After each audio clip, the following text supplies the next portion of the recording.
Hari ini kita akan membahas tentang the granddaddy of all tightening. Namanya Endolift. Mungkin teman-teman banyak yang udah sempat baca-baca, sempat lihat video Dr. Kevin dikerjain. Yes. Banyak tuh pertanyaan tuh yang mungkin nggak terjawab di video-video kemarin, mau kita bahas kupas tuntas hari ini bersama dengan Dr. Devina yang kebetulan mengerjakan Endolift saya kemarin. Di Maharis ini kan banyak nih dok tighteningnya. Ya kan, betul, lengkap. mesin kita lengkap banget.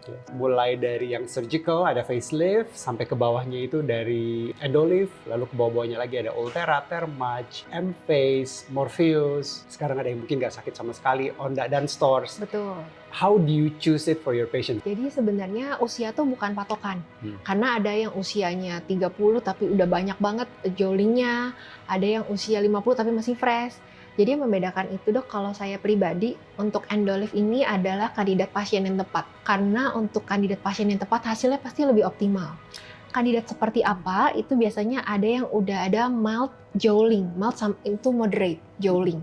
Terutama di area marionette lines sama di nasolabial lines dok.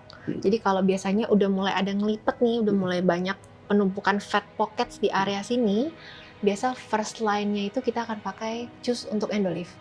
Kenapa? Karena dia itu bisa bantu untuk fat melting area-area lemak secara localized yang mau kita hilangin, plus dikencengin, di tightening juga. Jadi dapat dual benefit. Apa sih Endolift ini? Jadi Endolift itu biasa kita jelasinnya adalah laser di bawah kulit. Dia punya panjang gelombang 1470 nanometer yang nargetin water sama fat untuk dua-duanya.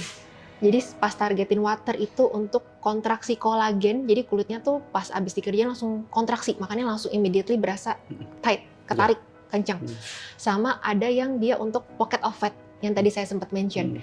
Jadi dia bisa melting lemak-lemak terlocalize yang memang butuh di melting.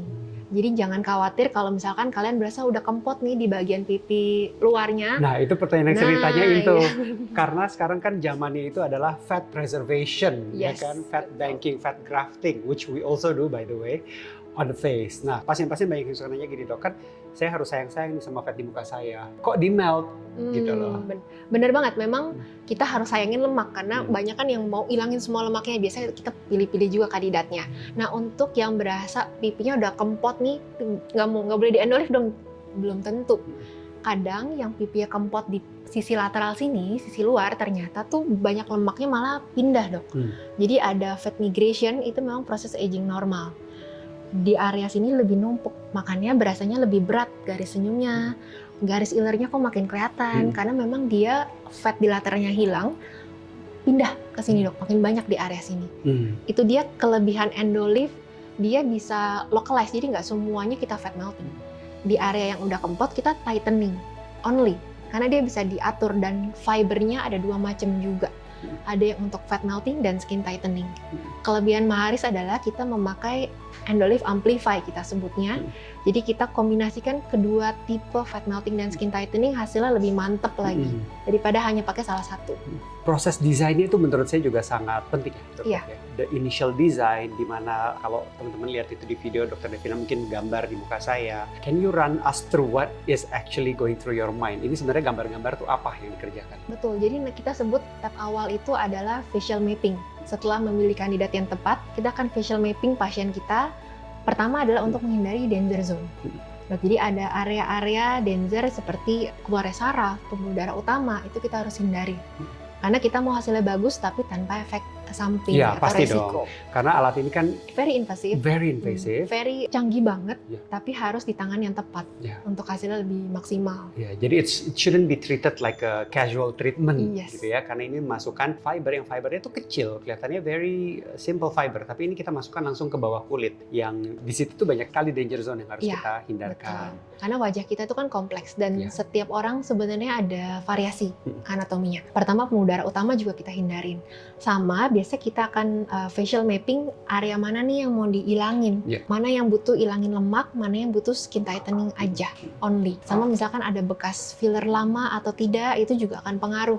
Karena nanti fibernya akan lebih cepat kotor, harus kita rutin bersihin juga selama pengerjaan. Oke, that's a very interesting point. Jadi kalau teman-teman yang punya filler lama yang mungkin udah menyebabkan fibrosis atau mungkin bekas di benang atau mungkin bekas di kolagen stimulator yang menyebabkan benjol di wajah, itu bisa banget dibantu dengan Endolive ini ya. Bisa dok, bahkan makanya kalau ada pasien yang butuh untuk acne scar pun dia akan kebantu. Oh iya, Karena dia ada di subsise di iya, bawah subsisi kulitnya. dengan menggunakan Endolive. Dan Betul. ini adalah salah satu hal yang waktu saya selesai dikerjakan, itu teman-teman yang dekat sama saya yang tahu nih acne scar saya seberapa dalamnya dan sebagainya, itu the first thing they said adalah, acne scars tuh Better ya. much better loh.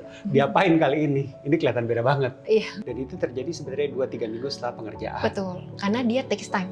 Untuk penyembuhan, untuk pembentukan kolagen baru, itu dia butuh waktu. Maharis itu menurut saya kelebihannya juga kita untuk treat pasien sebisa mungkin secara holistik.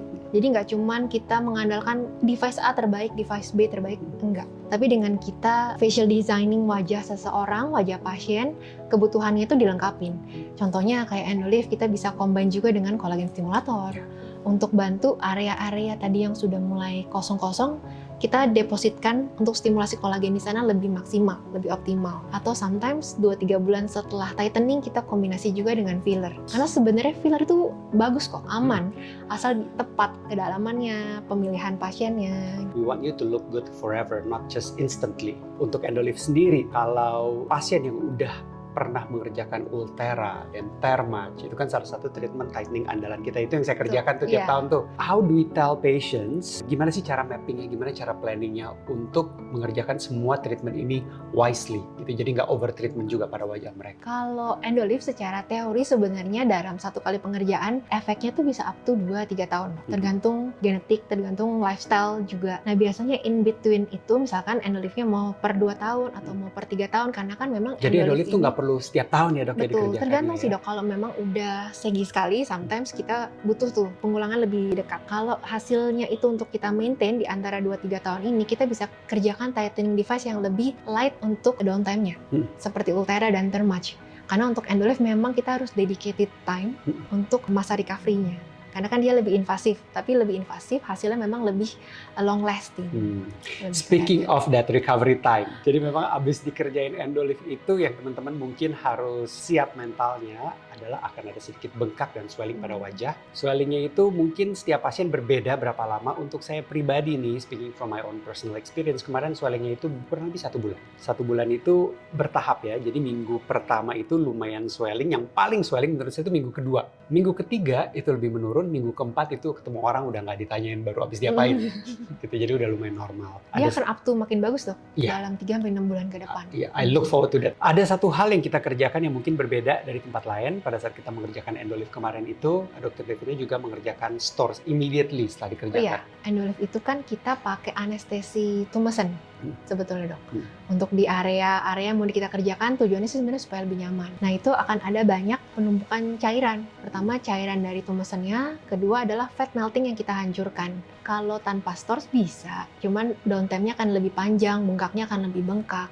Stores ini dia menggunakan gelombang shockwave untuk lymphatic drainage-nya lebih bagus. Jadi untuk pembuangan sisa-sisa cairan tadinya tuh di speed up, semua lebih cepat. Tidak hanya untuk Endolive, bahkan pasien saya yang co-sculpting kita kombinasi ini bagus banget tuh, padahal baru sebulan.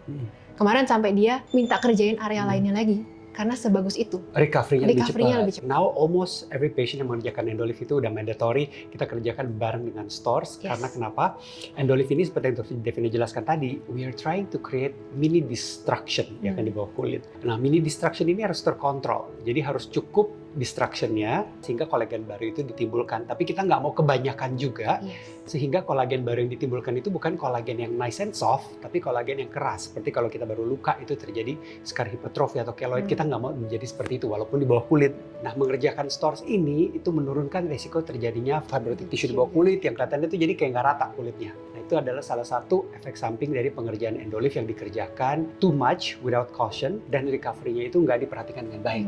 Oke, jadi pada saat kita mengerjakan stores itu kita pastikan kalau collagen stimulation yang terjadi itu terkontrol. Betul, karena result dari sebuah treatment tuh tidak hanya saat pengerjaan, tapi aftercare-nya pengaruh banget. Yes, itu yang saya berasa. Aftercare tuh pengaruh banget. It's a godsend saya rasa ya kita punya we marry this to treatment karena hasilnya akan jauh lebih cepat dan lebih terlihat. Dan stores ini pun kita lakukan untuk pasien-pasien yang pasca tindakan surgical seperti facelift, liposuction, itu speed up the healing by a lot. Sedasi, banyak yang nanya nih Dokter Dev, karena kemarin waktu saya kerjain itu kan saya di sedasi, jadi waktu dikerjain itu saya hampir boleh dibilang ya nggak ingat apa-apalah, enak gitu loh, tidur, bangun, udah selesai prosedurnya. Pada umumnya pilihan pasien-pasien untuk mengerjakan endolift itu apa aja? Jadi untuk endolift sebenarnya tidak wajib untuk sedasi. Jadi bisa hanya untuk topical cream, lalu kita pakai tumusan. Tumusan tuh jadi anestesinya pakai kanul, kita sebar localize di area yang mau dikerjain. Tapi untuk pasien yang misalkan maunya tiba-tiba beres aja deh dok, nggak usah ngerasa sakit, iya. Terus misalkan jadinya maunya lebih nyaman, kita ada yang namanya sedasi. Sedasi itu bukan anestesi bius total kayak di rumah sakit ya. Dia hanya dibuat nyaman, relax, tidur. Tapi pas dikerjain kita tetap lakuin anestesi tumusannya. Dokter Kevin sendiri kan udah pernah nih dok ditidurin sama kerjain tightening device lain yang hanya mungkin localize. Bedanya gimana? Jadi kalau tahun ke tahun itu kan biasanya saya kerjainnya kan yang localize. Localize itu menurut saya udah sangat nyaman. Ya. Mungkin dulu awal kita mengerjakan Ultera itu masih sakit. Sekarang karena kita ada special formulation untuk localize anestesi itu boleh dibilang 0 to 10. Kalau dulu itu 7 gitu ya. Sekarang mungkin jadi 2 atau 3. Kalau termatch ya mungkin lebih nyaman lagi, hampir tidak terasa kalau untuk saya. Tapi kalau untuk endolift ini karena memang kemarin itu kita mau mengerjakan banyak hal di saya, biar sekalian saya mengerjakan stem cell untuk rambut, untuk kulit, skin booster, salmon DNA, laser, our DCC signature gitu ya. Enakan langsung tidur sih. Gitu. Nah lalu ada satu lagi nih yang in between yang saya kerjakan juga Dokter Dev. Pakai gas. Jadi anestesi pakai gas, laughing gas ya. Laughing gas. Jadi kita mengerjakan dengan laughing gas. Perbedaannya kalau sedasi ini adalah satu tindakan prosedur anestesi yang cukup serius. Jadi pada saat dikerjakan itu kita ditemanin oleh dokter anestesi untuk memonitor vital, biar tidurnya enak, bangunnya juga enak. Kalau untuk yang laughing gas itu bisa kita kerjakan dengan lebih mudah karena laughing gas ini tidak diserap di darah dan efeknya juga cepat. Pada saat kita hirup gas tersebut langsung lupa apa yang sedang dilakukan. Lalu begitu gas nitrous oxide-nya ini diganti dengan gas oksigen, pasien ya saya waktu itu juga langsung sadar. Jadi mungkin kalau untuk laughing gas lebih cocok untuk treatment yang cepat, kayak botox, filler yang nggak butuh waktu agak lama. Kalau sedasi tuh kalau kita mau treatment yang cukup panjang kayak endolift dan borong dengan treatment lainnya, lebih nyaman dikerjakannya sedasi. Pertama pasiennya nggak sakit, kedua dokternya juga jadi bisa maksimal kerjainnya. Karena kan pasiennya nggak berasa apapun dan ngikut aja posisi kita rubah-rubah tuh semua ngikut. Mungkin kalau teman-teman untuk mendapatkan penjelasan yang lebih detail mengenai anestesi, berikut ada penjelasan dari Dr. Jonathan, spesialis anestesi. Perkenalkan, nama saya Dr. Jonathan Antonius, spesialis anestesi dan terapi intensif di Klinik Maharis. Jadi sedasi adalah salah satu teknik anestesi yang membuat pasien-pasien yang dilakukan tindakan itu merasakan nyaman, kemudian tidur dan tidak merasakan nyeri sama sekali. Kemudian yang perlu dipersiapkan sebelumnya adalah pertama puasa karena ada risiko mual muntah selama tindakan ataupun pasca tindakan sehingga diwajibkan puasa minimal 6 jam sebelum tindakan dan sebenarnya masih boleh minum air putih maksimal sampai 2-3 jam sebelum tindakan. Ini semua supaya mencegah adanya isi lambung yang keluar dan masuk ke dalam paru-paru.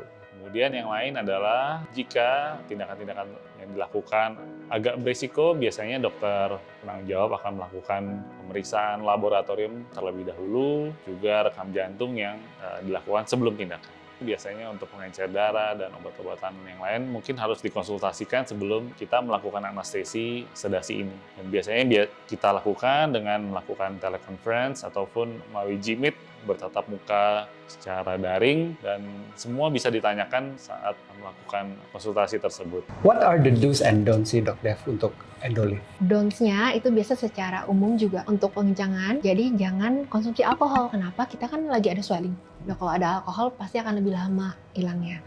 Sama sauna yang panas-panas, heat itu dihindarin dulu, termasuk olahraga yang berat. Tapi kalau olahraga ringan seperti jogging, treadmill, no problem. Dunya adalah stores, wajib.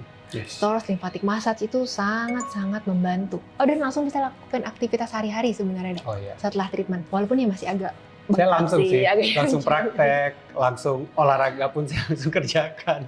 Pakai masker, no restriction. Mungkin pada saat hari H setelah pengerjaan itu yang saya rasakan adalah sedikit drowsy. Jadi definitely itu you need a company-nya untuk bisa nemenin pulang, nggak bisa nyetir sendiri.